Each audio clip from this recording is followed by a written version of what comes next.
boa noite. O som está sendo bom aí atrás? Tá ok? É com muita alegria que a gente fala aqui, né, do Sebastião Conte, e aquilo que a gente fala talvez sejamos o que mais precisamos. Então a gente que está aqui em cima somos aqueles que mais precisamos ouvir aquilo mesmo que a gente está falando. Então, que esse nosso estudo de hoje seja uma grande reflexão para todos nós sobre pensamento e vida, que é uma mensagem, que é um livro, né, do Emmanuel, Pensamento e Vida, um livro pequenininho, mas que hoje iremos relembrar. E por que nós estamos dizendo relembrar?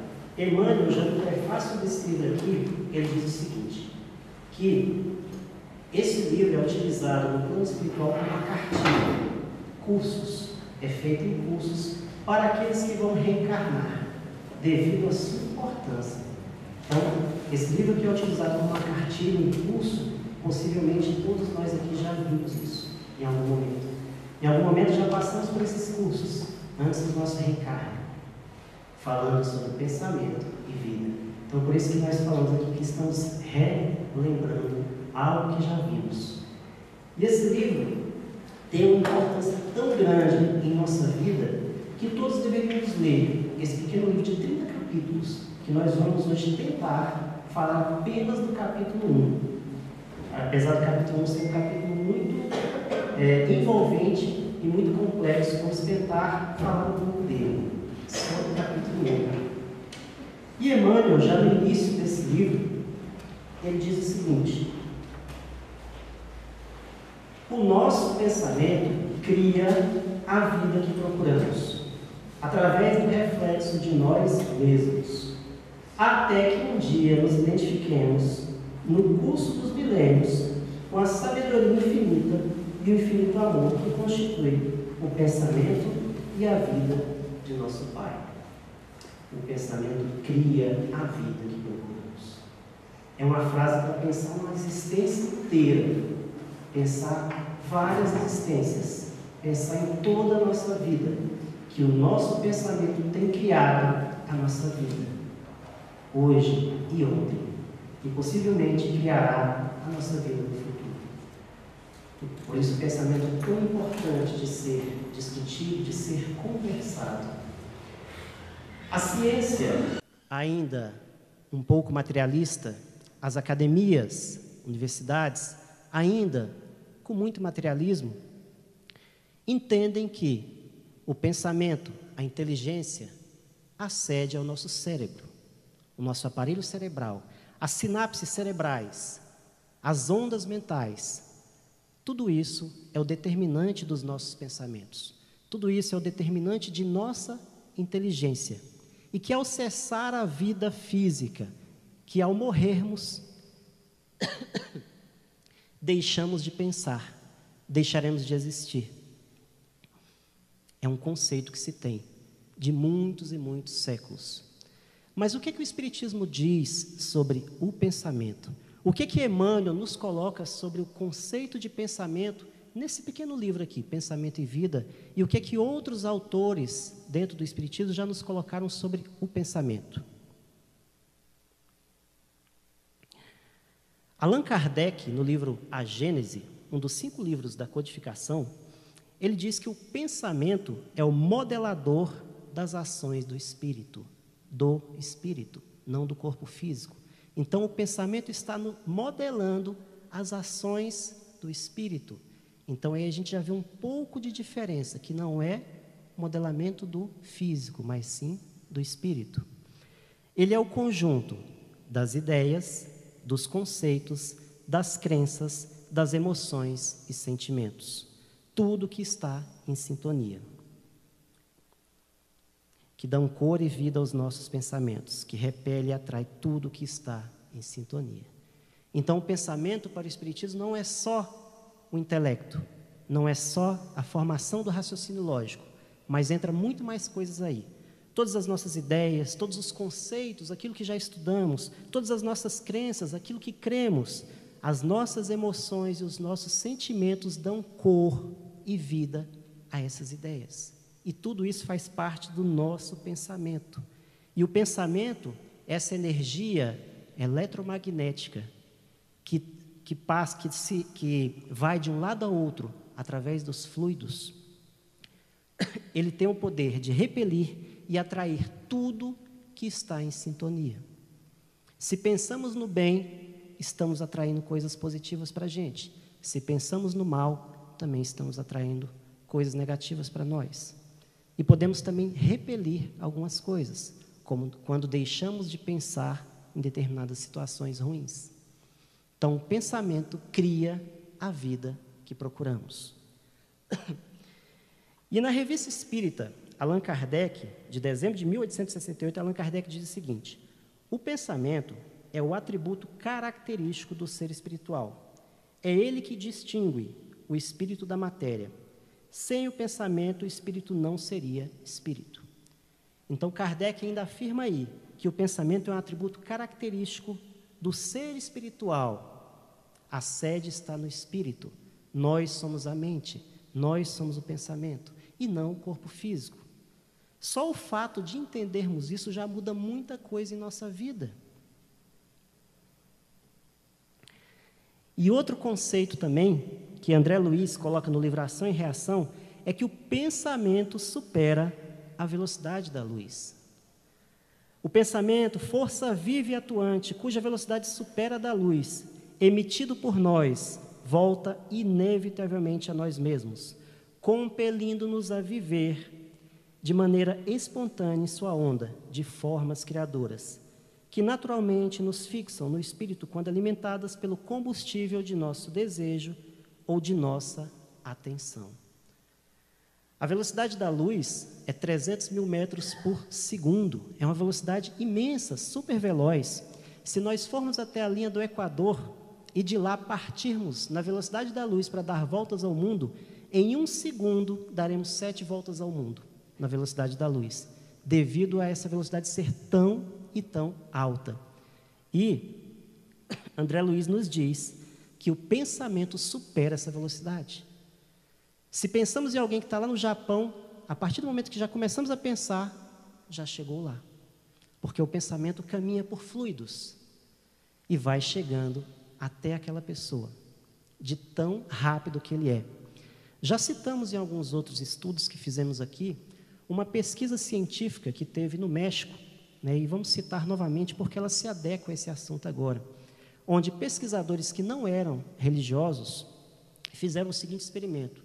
Eles queriam saber se o pensamento ele consegue ser transmitido a alguém que está numa distância muito grande, uma distância muito longa. O que eles fizeram? Eles colocaram pessoas dentro de uma cápsula, que era a prova de forças magnéticas ali, uma cápsula de cobre, e colocaram pessoas nessa cápsula aí, e a 200 quilômetros de outras pessoas. Nesse outro local estavam pessoas também, nessa outra cápsula, 200 quilômetros, religiosas, que iriam rezar por aquelas pessoas que estavam na cápsula a 200 quilômetros de distância deles ali. As pessoas que estavam dentro da cápsula, que seriam as que receberiam aquelas orações, eles foram conectados por eletrodos. E vários aparelhos iam medir se havia alterações cerebrais na hora que aqueles religiosos começassem a rezar por eles. Eles queriam saber se o poder da prece, da oração, consegue ultrapassar barreiras e chegar a outras pessoas. E, inevitavelmente, quando os religiosos começavam a orar por aquelas pessoas, os aparelhos mexiam. As ondas cerebrais aumentavam e eles conseguiram perceber que naquele exato momento que havia uma oração, que havia um pensamento positivo por aquelas pessoas, elas recebiam aquele pensamento positivo e havia alterações cerebrais nelas. Elas se tornavam mais motivadas ou mais alegres, ou com um sentimento de mais amor ou energia. E eles conseguiram comprovar, através de um experimento científico, o poder da oração, o poder da prece e o poder do pensamento, que o pensamento ultrapassa qualquer barreira e chega a vários locais. Um experimento muito interessante para todos nós. Lembrando que o Espiritismo é religião, é filosofia e também é ciência. Então, temos que buscar os aspectos científicos daquilo que estamos estudando. Mas André Luiz nos diz aí também uma coisa muito interessante. Pegando novamente. Inevitavelmente, ele volta a nós mesmos. o pensamento, compelindo-nos a viver de maneira espontânea em sua onda de formas criadoras, que naturalmente se fixam no espírito quando alimentadas pelo combustível do desejo e da atenção. Então, tudo aquilo que temos muito desejo, tudo aquilo que temos muita atenção, damos muita atenção àquilo, isso se fixa em nós e vão se criando formas pensamento. O nosso pensamento, ele é criador, ele vai criando formas em volta de nós, no nosso psiquismo, e essas imagens, elas vão sendo refletidas. E outras pessoas com mais sensibilidade podem ver essas imagens, podem chegar perto de nós e sentir um pouco essas imagens. Tanto é que muitas vezes, pessoas que têm grande sensibilidade, você vai conversar, às vezes você está preocupado, mas você não quer demonstrar aquela preocupação, mas a pessoa sente. Eu sei que você está preocupado, porque ela consegue captar essas imagens, as formas pensamento que estão ali. Então, essas formas pensamento, elas são alimentadas por aquilo que desejamos muito, por aquilo que damos muita atenção e vão se fixando em nós, criando padrões intelectuais, padrões emocionais que vão determinando as nossas escolhas na vida, que vão determinando limitações ou muitas vezes prisões. Um exemplo disso, muitas vezes a pessoa tem uma questão de família muito difícil, uma briga com alguém, ela não consegue perdoar, e ela às vezes quer até se vingar daquilo, e aquele sentimento de vingança às vezes ultrapassa décadas, anos, séculos, encarnações, e a pessoa não se consegue libertar daquela forma pensamento, daquele sentimento, daquele padrão intelectual que ele mesmo criou, e aquilo vai perseguindo ele durante muito e muito tempo, até que um dia ele vai ter que quebrar isso. Então, são o que o Emmanuel nos fala, o que o André Luiz nos fala, são os padrões intelectuais que vamos criando no decorrer de nossa vida, e isso vai nos acompanhando. Para não ficarmos tanto no campo filosófico, porque o assunto pensamento é um assunto bem profundo, pensemos no seguinte: durante séculos e séculos, a humanidade entendeu que iria morrer. Durante séculos e séculos, o nosso pensamento, fomos educados, a crença foi que iríamos morrer e que não haveria nada depois da morte. Um pensamento materialista, às vezes. E aí, esse pensamento que nos educou séculos e séculos e séculos, determinou as nossas escolhas, as nossas decisões na vida. Muitas vezes, guardamos mais. Por que eu vou distribuir, se é uma vida só? Por que eu não vou aproveitar essa vida, se eu só tenho uma vida só? Então, o fato desse pensamento, desse padrão, dessa memória que está em nós, determina as nossas escolhas. Até que crenças, filosofias, ideias diferentes vão polvilhando a nossa mente e vão quebrando um pouco alguns padrões, algumas memórias. E nós vamos mudando o nosso pensamento. Podemos pensar que o Espiritismo deu uma grande contribuição à humanidade ao dizer que nós não morreremos. Que o que vai morrer é o nosso corpo físico. Isso já quebra muitos padrões mentais. Outra coisa que o Espiritismo nos disse é que nós não temos uma vida só, mas nós temos várias e várias vidas. Isso muda a nossa perspectiva, isso muda a nossa forma de enxergar a vida, que vai criando padrões de pensamento. Podemos entender padrões como memórias que vamos tendo, que vão se repetindo e repetindo em nossa existência. Quando Jesus foi apresentado para um homem que diziam que ele estava endemoniado, e Jesus perguntou: qual é o seu nome? Ele falou: meu nome é Legião, porque somos muitos. Nós também somos muitos. Há várias personalidades em nós que foram sendo desenvolvidas pelos séculos afora. E a pergunta que nós temos que nos fazer é: quem somos nós? Hoje somos o ajuntamento, o aglomerado de tudo aquilo que já fomos. Quantas existências nós já tivemos? Com quantas pessoas nós já nos relacionamos? Quantas profissões nós já tivemos? Quantas situações positivas já vivemos? Situações que vão voltando, que vão se repetindo. E quantas situações negativas também já vivenciamos? Situações que vamos, às vezes, revivendo nessas existências e vão voltando em forma de memórias, em forma de padrões mentais, intelectuais. E a pergunta que nós devemos nos fazer muito: quando eu vou quebrar esses padrões mentais, intelectuais e resolver os problemas? Quantas e quantas vezes hoje temos uma dificuldade que foi criada por nós mesmos, há 1 ano atrás, há 2 anos atrás, há 10 anos atrás, há 100 anos atrás, há 200 anos atrás, há 1000 anos atrás. E a gente ainda continua com aquele mesmo problema, com aquela mesma dificuldade, porque não quebramos os padrões mentais, não quebramos os padrões emocionais e continuamos pensando, repetindo situações. Para a gente não ficar tanto, novamente, no campo intelectual, vamos dar um exemplo. As pessoas que conseguem entender, né, essa questão da vida, de que há várias vidas, de que há várias existências e de que nós não morreremos, e conseguem dar o passo do autodescobrimento, de se entender, começam a se questionar: quando é que esse problema começou? Por que esse problema começou? Será que eu vou continuar com esse problema? Um exemplo, você pode chegar para a sua sogra e falar: que dia esse problema começou? Brincadeira, né, gente? É uma brincadeira. Você pode chegar para qualquer pessoa, para o seu chefe, para a sua enteada, para o seu enteado, para o seu cunhado, e se perguntar: por que eu tenho tanta dificuldade com essa pessoa? Por que eu não consigo, apesar de já ter vários anos convivendo com ela, eu não consigo avançar? A gente não consegue resolver essa situação.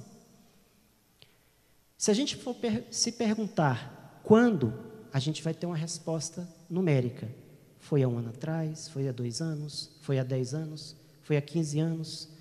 Mas se a gente se perguntar por que eu ainda vivo essa dificuldade, aí a gente passa para o caminho da autotransformação, de mudar os padrões mentais, de mudar os padrões intelectuais e de resolver as situações que muitas vezes estão travando a nossa vida e que estão fazendo as escolhas da nossa vida. Há um caso de Humberto de Campos, para a gente exemplificar isso que estamos falando, e Humberto de Campos tem uma forma muito gostosa de falar, né, é o irmão X, né, ele conta causos, e nesses causos ele traz muita experiência, né, muita coisa engraçada às vezes, né, mas que traz um grande ensinamento, em que ele diz o seguinte: que havia 2 famílias que brigavam muito. Para privilegiar, né, aqui Brasília e nosso amigo Fred ali de Goiás, as fazendas se situavam em Brasília e em Goiás, e eram divididas por uma cerca. Então, ou seja, as fazendas ficavam bem no limite, Brasília e Goiás, e eram divididas por uma cerca. E essas famílias já brigavam há séculos, eram famílias que tinham grandes dificuldades e brigavam muito há séculos e séculos. Um dia, nasce uma criança na família de Brasília.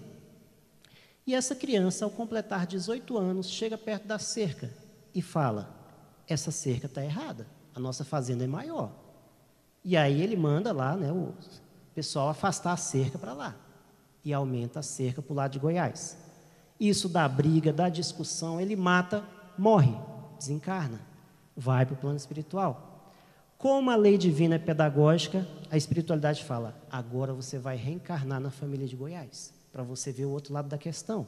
Mas olha, mude seus pensamentos, quebre os padrões mentais.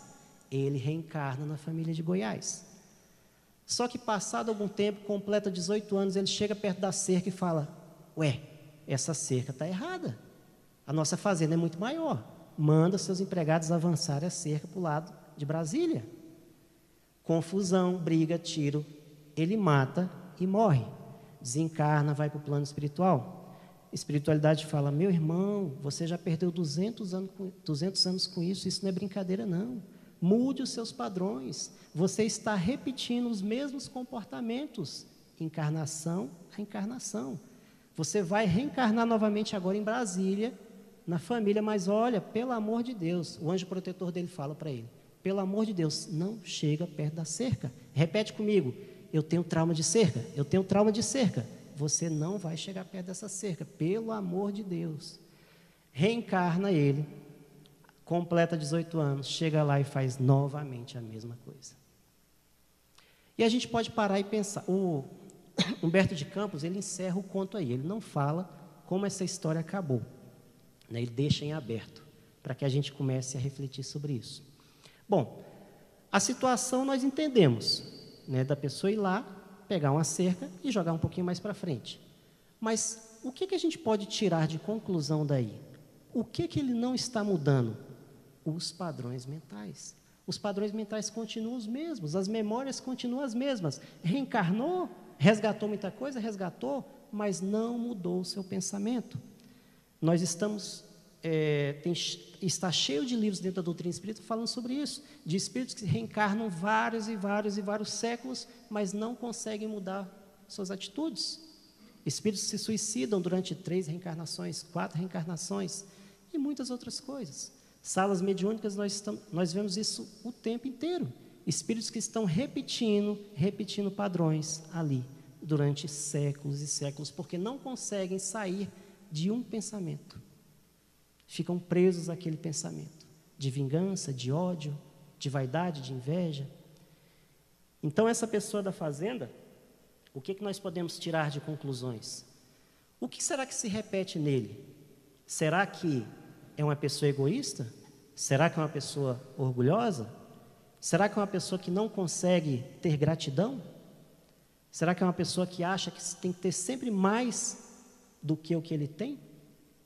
Eu conheço uma pessoa assim, moro com ela, sou eu mesmo. Então, seja, constantemente estamos tendo pensamentos de orgulhosos, egoístas, que nós temos que mudar. Enquanto não quebrarmos esse pensamento, iremos repetir experiências. Então, não basta a experiência, mas mudar os padrões mentais e emocionais, se não repetirmos experiências ao longo dos séculos. É isso que Emmanuel está querendo dizer no primeiro capítulo do livro, Pensamento e Vida. Nosso pensamento cria a vida que procuramos. Estamos criando a vida que nós estamos procurando. A forma que estamos pensando, a forma que estamos nos relacionando, está criando a vida que nós temos hoje, atualmente. Mas como é que a gente muda, então, esses padrões, essas memórias?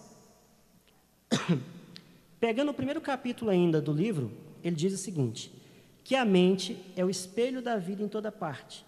Ergue-se na terra para Deus, sobre a égide do Cristo, a feição do diamante bruto, que arrancada ao ventre obscuro do solo, avança. Com orientação do lapidário, para a magnificência da luz. Então, seja, nós só iremos mudar quando utilizarmos o instrumento da vontade, quando lapidarmos o nosso pensamento ao encontro do pensamento do Criador. Voltando ao nosso primeiro slide. O nosso pensamento cria a vida que procuramos, através do reflexo de nós mesmos, até que nos identifiquemos um dia, no curso dos milênios, com a sabedoria infinita e o infinito amor que constitui o pensamento e a vida do nosso Pai. Então, só quando procurarmos cada vez mais identificarmos o nosso pensamento com o pensamento do Criador, é que iremos quebrar padrões. E como é que a gente vai identificar cada vez mais esse pensamento? Qual é o modelo mais perfeito que Deus ofereceu aos homens para servir de modelo e guia? A menor resposta que tem no Livro dos Espíritos, 5 letras, Jesus. Então, Jesus é o caminho, é o modelo, é o guia. Não é o guia turístico, porque não viemos para passear, mas é o guia de nossa vida. Então, quanto mais buscarmos mantermos os nossos pensamentos com os pensamentos do Criador, através de Jesus, mais estaremos lapidando os nossos pensamentos, estaremos quebrando padrões, porque a mente é o espelho da vida em toda parte. E por que a mente é o espelho da vida em toda parte? Quando Emmanuel cita essa frase, nós podemos tirar uma conclusão daí. A mente é o espelho da vida em toda parte. É uma conclusão que não é fácil para nós, mas que temos que chegar nela. É de que toda a nossa vida, todas as pessoas que nos relacionamos, tudo aquilo que fazemos é um pouquinho de nós, porque estamos sendo refletidos, muitas vezes servindo de espelho e muitas vezes refletindo situações, refletindo pensamentos, porque estamos todos unidos no amor do Pai, no amor de Jesus. Então, ou seja, muitas vezes somos espelhos, muitas vezes somos reflexos. Para ficar mais claro, havia um pai de família que era muito nervoso, muito chateado. Apesar de ser um bom palestrante na casa espírita, ele falava e as pessoas o admiravam, sentiam nele humildade, uma beleza, uma forma de falar tão boa, mas em casa era um tirano. Era muito chateado, era muito nervoso, adorava dar patada nas pessoas, o tempo inteiro. A mulher casou-se com uma mulher tão dócil, uma mulher boa, os filhos dóceis, bons, mas de tanto aquele homem dar patada, de tanto aquele homem tratar com nervosismo, falta de paciência seus familiares, chegou um dia que a mulher dele também começou a dar patada nele, e começou a ficar nervosa com ele. Os filhos também começaram a dar patada nele, começaram a ficar nervosos com ele. E aí ele parou e falou: olha, por que vocês estão fazendo? Por que vocês são tão nervosos? Por que vocês ficam dando patadas? Quem foi que criou a semente? Então ele estava colhendo aquilo que ele plantou. Ou seja, pode ser que aquelas pessoas, se não tivesse sido essa situação, nunca desenvolvessem esse nervosismo, nunca desenvolvessem essa impaciência, mas elas estão servindo como reflexo. Ele é o espelho e elas estão se vendo refletidas nele, e aquele pensamento está retornando. Então, olha só como acontecem as situações. A mente é o espelho da vida em toda parte. Então, só quando procurarmos o pensamento do Criador, nos identificarmos, é que vamos quebrando esses padrões mentais. Mas como vamos fazer isso? Com o instrumento, a vontade. Se imaginarmos a vontade e o nosso pensamento como uma empresa, e pensarmos em departamento, nós temos 4 departamentos muito importantes na nossa mente, que é o desejo, que são os nossos propósitos, as nossas aspirações, e a imaginação, que é a sensibilidade, o ideal, a inteligência, que é a evolução, o patrimônio cultural, e a memória, que arquiva as nossas experiências. São 4 gabinetes governados por um gerente. Esse gerente é a vontade. É a vontade que governa o nosso pensamento. É a vontade que nós temos que educar o nosso livre-arbítrio. Porque a vontade bem esclarecida, um gerente bem esclarecido e vigilante, ele vai conseguir gerenciar esses outros departamentos. Então, para que a vontade seja bem direcionada, ela deve ser esclarecida e deve ser vigilante, do orar e vigiar. Está o tempo todo vigiando os próprios pensamentos. Quantas vezes durante um dia a gente tem pensamentos bons, mas muitas vezes pensamentos maus, que a gente tem que parar e gerenciar? Quantas vezes a gente, às vezes, está no ambiente de trabalho e começa uma fofoca, e a gente, em vez de sair, acaba entrando também. Eu tenho que participar, não posso ficar fora, né? Vou falar alguma coisinha também, né? Tenho que dar uma espetada. É nessa hora que a gente tem que vigiar os pensamentos e falar: peraí, por que eu vou participar disso, se isso não me faz bem? Se não tem utilidade, não tem verdade, não tem bondade, as 3 peneiras, por que eu vou participar? Mas muitas vezes a gente se deixa levar e vai também entrando naquela situação. Então, quando conseguirmos controlar a nossa vontade, conseguiremos assim ser um espelho positivo, ser um espelho bom, de boas coisas, e atrair reflexos positivos para a nossa vida. Há uma mensagem de Joana de Ângeles que é muito propícia a esse nosso estudo, que está no livro Vida Feliz, que ela fala exatamente sobre pensamento e vida. Pensa no amor e te sentirás afável. Cultiva a ideia do progresso e terás estímulos para porfiar, logrando o êxito nos empreendimentos. Sustenta a ideia do bem e descobrirás quão ditoso és como fruto do anelo vitalizado. Se pensas no medo, ele assoma e te domina. Se pensamos nele, ele vai nos dominar. Se dás atenção ao pessimismo, torna-se incapaz de realizações ditosas. Quantas e quantas pessoas conhecemos que são tão pessimistas, que parece que nada é bom, que reclama de tudo, né? Até as coisas boas ele tem uma reclamação. É bom, mas tem isso, né? Vai ter isso depois. Então, o pessimismo nos atrapalha demais em nossa vida. É algo que nós temos que eliminar, ser um pouco mais otimistas. Por quê? Lembrando daquelas duas questões do Espiritismo. Nós não temos só essa vida e nós não iremos morrer, enquanto muitas vezes o mundo lá fora grita, nós iremos morrer. O Espiritismo diz, não, o que morre é o corpo físico. O espírito continua. Padeceremos do corpo físico, perderemos o corpo físico, mas continuaremos com os pensamentos flutuantes, os pensamentos vivos, os pensamentos criadores em nossa vida. Se te preocupas com o mal, permanecerás cercado de temores e problemas. Se agasalhas as ideias enfermiças, perderás a dádiva da saúde. Tem gente que se preocupa tanto com doença, que acaba ficando doente. Às vezes nem está, mas só de preocupar tanto, acaba adoecendo. Então, não é que nós não temos que nos preocupar, temos, mas não deve ser um móvel da nossa vida. Aí eu passo o dia todinho assistindo só programa de doença. Em vez de assistir um programa bom, e a gente começa a assistir aquele programa de doença, que só fala de doença, e a nossa cabeça só começa a falar de doença, e a gente sabe todos os remédios possíveis, imaginários, conhece todas as receitas, conhece tudo, porque a gente só fala sobre aquilo. Temos que falar mais em saúde, mais em amor. Tudo pode ser alterado sobre a ação do pensamento. Relembrando o que Emmanuel fala no livro Pensamento e Vida. O pensamento cria a vida que procuramos. O teu pensamento é gerador das tuas ações, e estas, as modeladoras da tua vida. Então, ou seja, os nossos atos, a semente é um pensamento. Antes de agirmos, vem um pensamento. E aí, esse pensamento é que precisa ser dominado, raciocinado. Será que realmente eu preciso daquilo?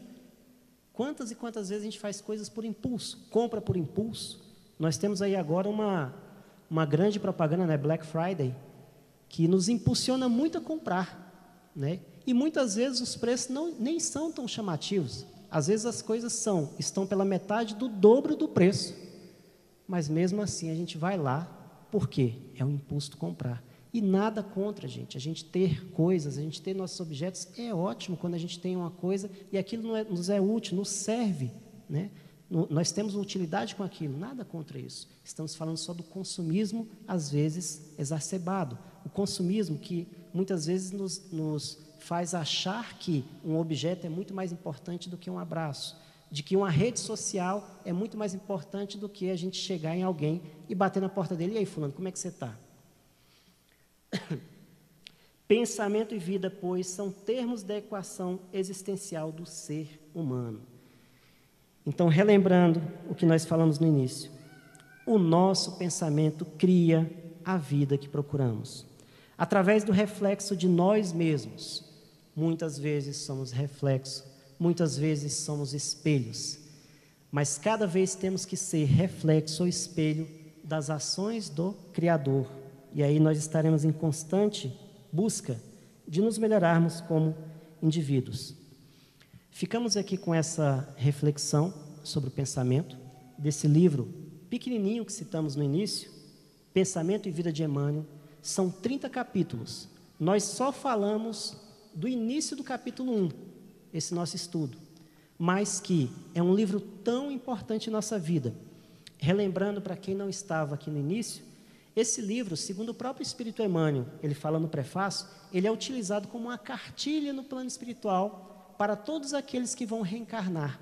Então, hoje nós estamos relembrando alguma coisa que em algum momento nós já vimos, de que o nosso pensamento é uma das coisas mais importantes de nossa vida, o qual nós devemos ter o maior cuidado possível, devemos ter a maior atenção possível, devemos ser o mais vigilante possível, porque ele cria, ele tem uma força criadora.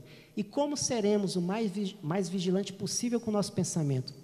Procurando coisas boas, leituras boas, livros bons, músicas boas, arte que nos incentive, buscando uma água fluidificada, buscando um passe, buscando fazer o evangelho no lar. Uma casa que faz evangelho no lar acende uma luz para toda a vizinhança. Quando se faz ali o evangelho no lar, a gente está acendendo uma luzinha pequenininha, e essa luzinha pequenininha está iluminando uma rua inteira de pessoas, de espíritos que às vezes estão passando ali, mas só por aquela sintonia são trazidos ali àquele local para receber uma mensagem positiva. Então, como falamos, como o pensamento ele cria e ele sintoniza, e ele tem uma força de repelir como atrair, pensemos no bem o tempo inteiro. Pensemos em fazer coisas boas, que estaremos atraindo coisas boas, estaremos emitindo às pessoas algo de positivo e fazendo desse mundo, a nossa casa, um mundo melhor. Muito obrigado.